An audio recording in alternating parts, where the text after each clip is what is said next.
should be pretty quick, right? So first pick in the NFL draft, the Jacksonville Jaguars select Trevor Lawrence, quarterback, Clemson. Super obvious one. It's a no-brainer, and that's about all I got to say about that. Number two, I know there were some smoke screens at the very beginning, but the Jets guy the whole time has been Zach Wilson, quarterback, BYU. That's who they're going with. He brings that kind of Aaron Rodgers, Patrick Mahomes-esque to him, where he can throw off balance, throw off his back foot, change arm angles, and I think that's what people love about him. Of course, the thing that people don't like about him is he's really never played any top-tier competition, so we'll kind of have to see. Yes, yeah, we are doing trades, John. So we'll kind of have to see how this goes. But this is where I think the draft officially starts, okay?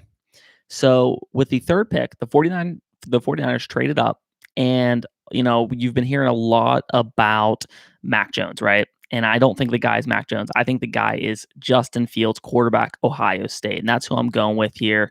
I understand that Mac Jones fits the Kyle Shanahan prototype, right? But why are you trading your first round pick, swapping basically, and then trading 2 other first round picks just to go up and get a guy who is, maybe slightly above a game manager, an Alex Smith type quarterback where he's not bad at all. So don't get me wrong there, but he's not going to be a guy who, wins you a lot of games, 42-40. So I think Justin Fields can be that guy. Does he have room to grow? Yes, he has top tier athleticism. So I just think he's the guy for San Francisco here.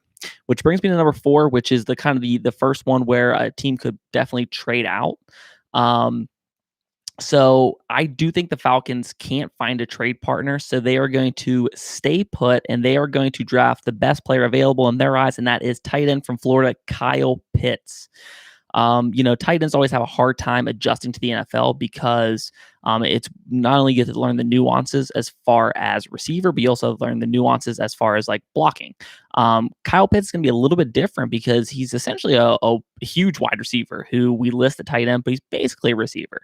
And I think they're going to try to optimize Matt Ryan's window with adding just another weapon with Ridley, Julio, Pitts, and make that offense just that much more potent.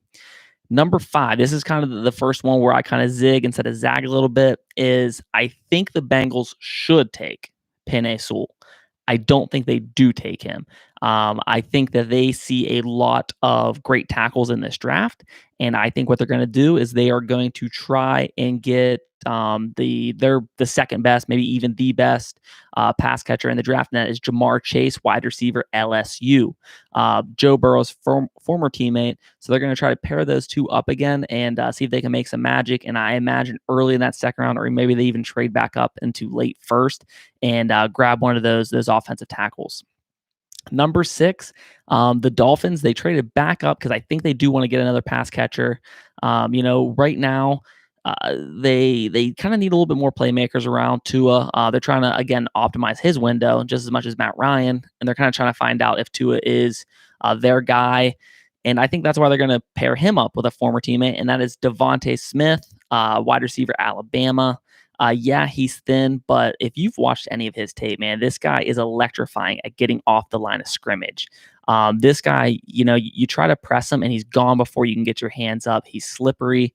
I don't let the weight fool you. So many people have been throwing out stats where they're going, he's 170 pounds. Look at all the receivers to make Pro Bowls or all pro teams at 170 pounds. But if you look at 180, a 10-pound difference, you're adding a lot more names to that list. So yeah, it is 10 pounds, but he's also, a pretty young guy, 21 years old. He has time to put on some muscle.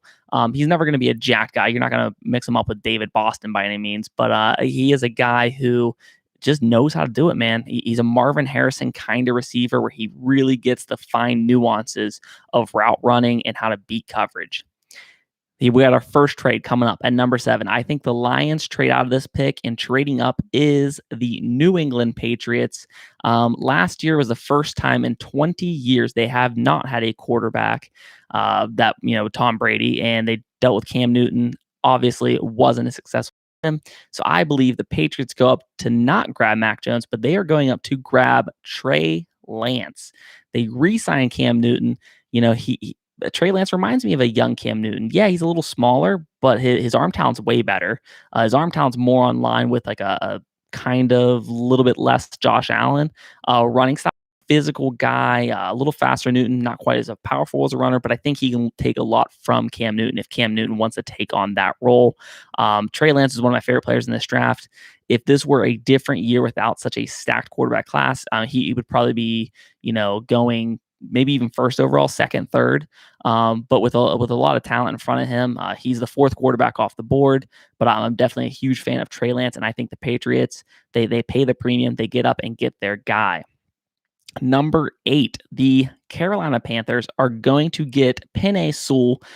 He falls a little bit right here. A lot of people have Cincinnati taken him, but I think they're going to try to optimize Sam Darnold.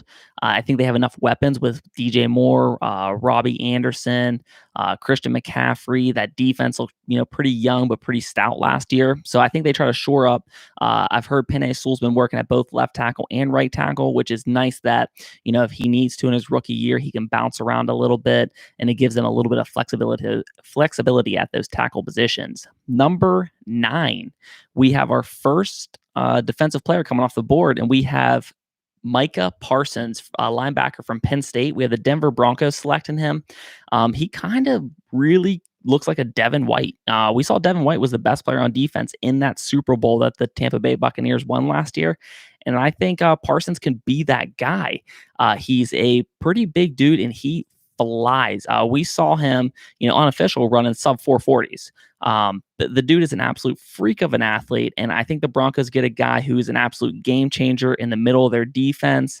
And they're not going to be a playoff team probably next year, but they're starting to take that step forward and put the pieces together. Number 10, the Dallas Cowboys are selecting, and without a doubt, they need defense. That defense was a dumpster fire last year, and part of that is they could not stop the pass, and so I think they're going to go corner here. Now the question is, what corner? And I've seen quite a few different corners mocked to him. I'm going with Caleb Farley. They just ran a physical on him. His ankle's turning out great. We know he's a player. I think he's a little bit more smooth than we look at a Patrick Surtain. I think Patrick has a little bit tight hips. So when I look at Caleb Farley from Virginia Tech, I think he's going to be the guy with Dallas. We know Dallas, like when they drafted Byron Jones, they like that athletic DB. And I think Caleb Farley kind of meets that criteria because he's a burner. Number 11, the Giants are in a weird spot because they have some firepower in offense. Their offensive line's good, not great, and their defense has some players at like every level. So really, they're just trying to upgrade some of those positions. And there's not like a glaring one, position hole. And I think that's where they get Kwity Paye. Edge from Michigan. I think they're trying to get somebody to get after that quarterback, rush them. And, I'm not in love with this edge rusher class, but I think Kwity Paye is one of the better ones. He's pretty refined already, but he also has some athletic upside. So I think the Giants land there. Then we go to number 12. The Philadelphia Eagles select Jalen Waddle, wide receiver, Alabama. So this will be the fourth first-round wide receiver from Alabama. It is insane, that wide receiver group that they had there over the past few years. Waddle, I've heard a lot of people saying that he might be the next Tyreek Hill. He's not even my favorite, like, stretch the field kind of that kind of receiver in this year's draft. I could be completely wrong. I don't really have him as high as some people. I've seen like the Draft Network has Jalen Waddle as their, I think, fourth overall prospect, their number one wide receiver. I just don't love him as much as that. I definitely think he's a first rounder guy, but I think the Eagles get that to almost kind of replace that Deshaun Jackson sort of player. So that brings us to number 13. I think the Chargers have to be drooling here, right? They have their franchise quarterback, the guy who a lot of people underrated with Herbert. So I think the Chargers are going to get Rashawn Slater, offensive tackle from Northwestern. Right here, they're getting a guy who some people think he's the best offensive tackle in this year's draft. They're going out and getting him at the 13th pick when, like I said, a lot of years draft, he's going to be a top 8, top 7 pick. So I definitely think this is a huge steal for the Chargers, and it definitely really helps them. And then at number 14, we had the Minnesota Vikings. I have them trading down, okay? Because the team that is trading up is the Washington Professional Football Team, and they are grabbing Mac Jones, quarterback, Alabama. Yeah, they have Fitzmagic right now, but Fitzmagic's got to retire sometime. He's been a journeyman all of his career. That's a great guy to learn from, and it gives him a year to kind of learn the system a little bit. He can probably come in second half of the season. I mean, he's a guy who's probably ready right now, but I think they go up, they grab their guy, and they really have a competition in this offseason for who is the starting quarterback to start that season. So at number 15, the Detroit Lions are going to select with the Patriots pick that they traded back for is Christian Darrisaw, offensive tackle from Virginia Tech. He's a guy, I'm a Steelers fan. Early in the mock drafts, I thought he was going to fall to the Steelers, and that's a guy I really, really like. I think he's a bruiser, a mauler. He's long, he's mean. And, we've seen with the Lions that they kind of want to change the culture there, man. They want to beat you up. They want to bruise you up. And I think Darrisaw is one of those guys that can do exactly that.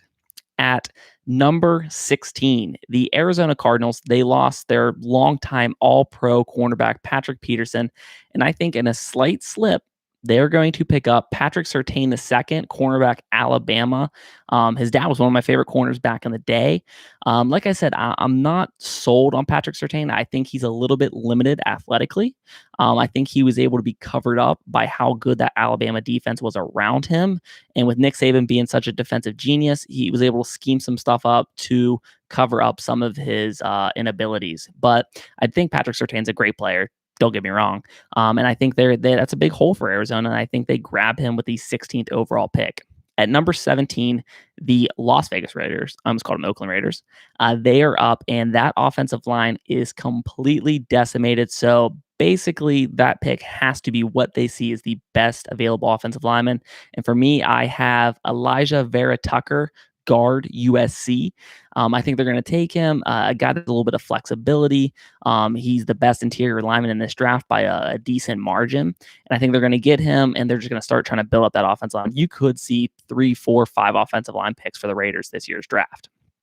At number 18, we have a little bit of a trade. The Dolphins have their second first-round pick, and they are going to trade back again, like they did earlier in the year. And the Colts are going to trade up to get J.C. Horn, cornerback, South Carolina, because they look in front of them and they have the Vikings and the Bears, who both have a need for cornerbacks. So the Colts are going to go up, get their guy, so they can get somebody on the outside who can man up with people, that can run with people. So that's why I think the Colts get up, and I think they get clearly the, maybe even second best corner in this year's draft.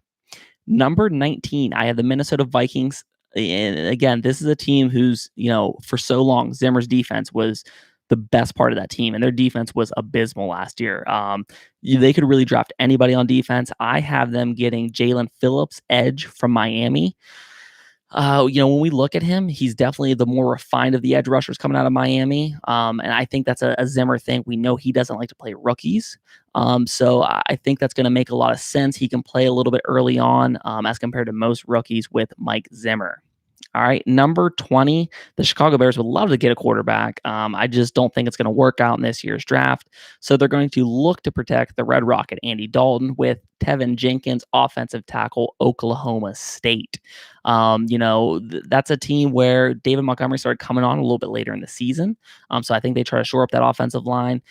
We saw Andy Dalton when he had Giovanni Bernard, Jeremy Hill, when he was actually pretty good. He's working that play action a lot, and I think that's what they're going to try to run in Chicago. And I think Tevin Jenkins is a guy that can definitely help them get that done. At 21, when they flip-flop with the Colts, the Miami Dolphins are up again, and I think this is when we see the first running back to come off the board, and that is Travis Etienne. I have Etienne as my third-ranked running back, but this dude is an absolute home run hitter. And This is just more evidence that the Dolphins are going all in on Tua. They're going to give him all the weapons that they can. He'll have, I mocked them, Devonta Smith. He'll have Travis Etienne. He'll have Devontae Parker. He'll have Mike Gesicki. So he's going to have a lot of firepower there. And Travis Etienne in one carry can take any carry to the house. So I think that's why it makes a lot of sense for the Dolphins to take Travis Etienne at this spot. Number 22, the Tennessee Titans are going to grab a guy that I think fits perfect with what Mike Vrabel does, and that is Greg Newsome, the second cornerback from Northwestern. We saw that Northwestern defense was just mean last year. We saw them give Ohio State quite a bit of fits, and I think Greg Newsome is definitely one of those guys that can do that. He's a big physical guy. I think he's going to fit perfectly with Tennessee, and so they can get back to playing some defense like Mike Vrabel likes. At number 23, we're going to see the second running back taken off the board, and the Jets are going to select Najee Harris, running back, Alabama. They definitely don't feel like they can trade back because the Steelers are right behind them. I think the Steelers would nab Najee if they could, but I think the Jets are going to take him at 23. And he's a guy who they're just trying to get some pieces around Zach Wilson and build that offense up. So the Steelers, since Najee was just taken, they're going to look to trade back with the Green Bay Packers, who are trading up to finally get somebody opposite of Devontae Parker, and they're going to get Rashad Bateman, wide receiver, Minnesota. He's a guy that I feel like is flying underneath the radar. I love him. I kind of think he's like a Juju Smith-Schuster, but more athletic. I did not expect when he was at the pro day some of the numbers that he put up. I did not realize he was that kind of athlete. I thought he was more of a worker in the middle of the field. So I think this is a no-brainer that the Packers have to go wide receiver. If they stay put, they might not get one with the Ravens, the Jaguars. So I think that's why they're going to look to trade up to get either like a Terrence Marshall Jr. or Rashad Bateman. But I think Bateman's the better of the two. The Jaguars, they are going to select Samuel Cosmi, offensive tackle, Texas. They are going to look to protect the franchise guy, man. They just got Trevor Lawrence. They definitely need a tackle to help protect him. And again, I think he's a guy who can play both tackles a little bit. I don't know that for sure, and that's something they're going to have to play with a little bit in the offseason OTAs.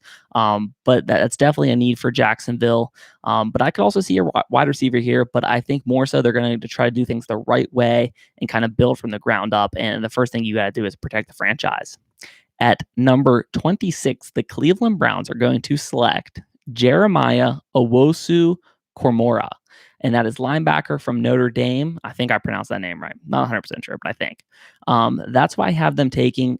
That defense was not great at that second and third level last year, so I definitely think it's going to be a linebacker or a DB, and I think this guy has that kind of speed that we saw, when we think of, I'm blanking on the Falcons middle linebacker who flies around the field, but like a Ryan Shazier, those kind of linebackers who are just, almost like safeties in a linebacker body who just fly around and make plays. They need somebody on that defense that's intimidating like that.